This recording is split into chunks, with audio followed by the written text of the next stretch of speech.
Biga mobali papa. Ah, je sens dans mon cœur, moi, la gueule touchée. Ah, mon mobali. Ah, touché. Merci.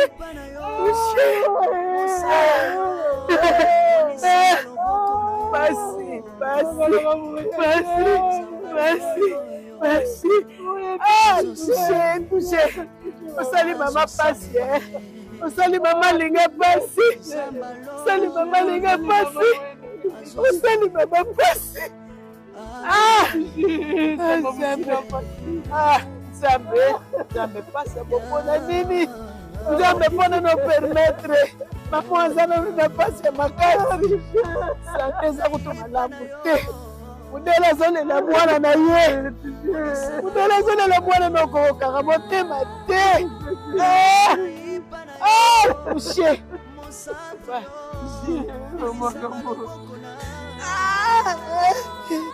Zambe biga mobali boy. Passe à boyer. Biga mobali courage. Yaka kosunga mama na shaki tongo azanga koyawa. Ayoko sunga mama na ye. Bwana wana sisi. Aliga tikali na trupu dede. Tikali na trupu na bwana na ye. To tuna bandeko toza toujours na extrême o ezani na extrême droite nanga OK nazo tuna toucher ye azalia wa ye pe akopesa mwa liloba muke na ndenge azomona pona lisanga na bango nde basangania. Ouais, merci vraiment ndeko Yannick Malé ndeko moi atika bisoté. Vraiment on est là toza en famille. Tout lobby mingi bakamori vraiment biso po misu bayebaki biso te bamoni biso kaka na matanga ya mama na biso bolingo biso ozalaka déjà toza déjà association oyo eza déjà réunie ya banda kala pa essaie déjà 7 ans donc toza ba organisation na biso mosusu bato bayebi te mais tozalaka na basoutien te oyo bato bakosoutenir biso tant que toza bahéritier baléan droit oyo tokoki kobénéficier na babolamu o ba mama na biso basala ba papa biso basala so totali bien bango bazali pe lokola ba messie ba dika déjà mas baso dika mas ba professeur baso tangisa bato nde tozora ba docteur ba professeur baza bato moyo on ngi bona mboka te parce que docteur aza donc vie ya mutu à part nzambe nzoto beli et c'est un docteur nde tozora mécanicien mutu que ce problème mécanicien donc un peu ça ba professeur baso pe mutu maele basali mingi nga souci moko sala nga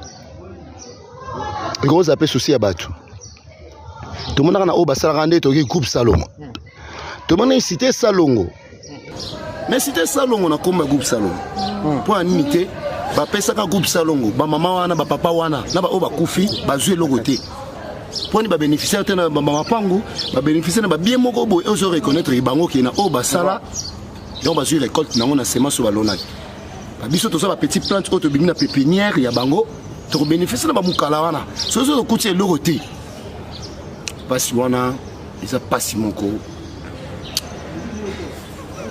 isa contagieuse ici là za ba konzi mingi lelo na bato lelo ba otamusa mboka oui coup de chapeau eza na papa na biso Fati Beto na mama na biso Denis Nyankero mama na bolamu sala ko rekonta ba mama wana na assurance médicale on les a vu à mutu sur ça la bonté pas si mais à part ça bazala bakufa pour tout ça là tout ça tout ça na bande comme sous ba papa bakufa déjà na salongo na maman bakufa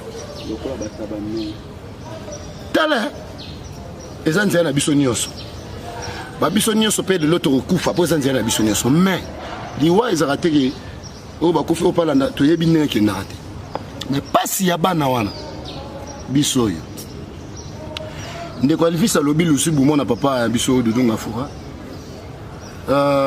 namoni susu papa na biso balé lobi présent bomoni pasteur Rick a lobi mona papa balé leki na ngauti ko loba Moïse Alinga petit frère donc la bande rebela ba mama onoko bana bazali ba mama onjele bana bazali ndeko nanga mwasi neige mwana ya papa nanga masumu alobi so batikeli mutu moko micro mais wana ti lobi pona kokata po ba misu baloba po na souci ezali ya biso TV to constate po na nenga kanda kanisa mais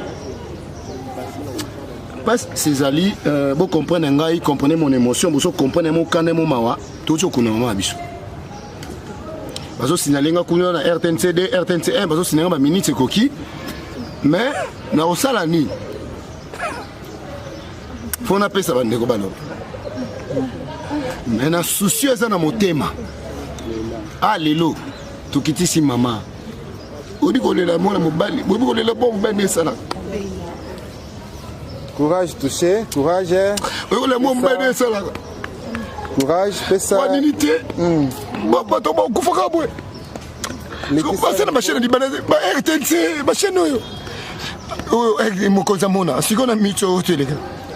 Fati papa tala via ba maman ya ba papa via ba no ni matriculé ni lipangu ni baso benga na biso to so futela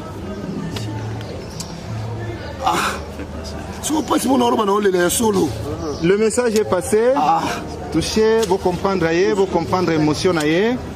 Toleki, topesi nandi konabiso nani Glodie Joël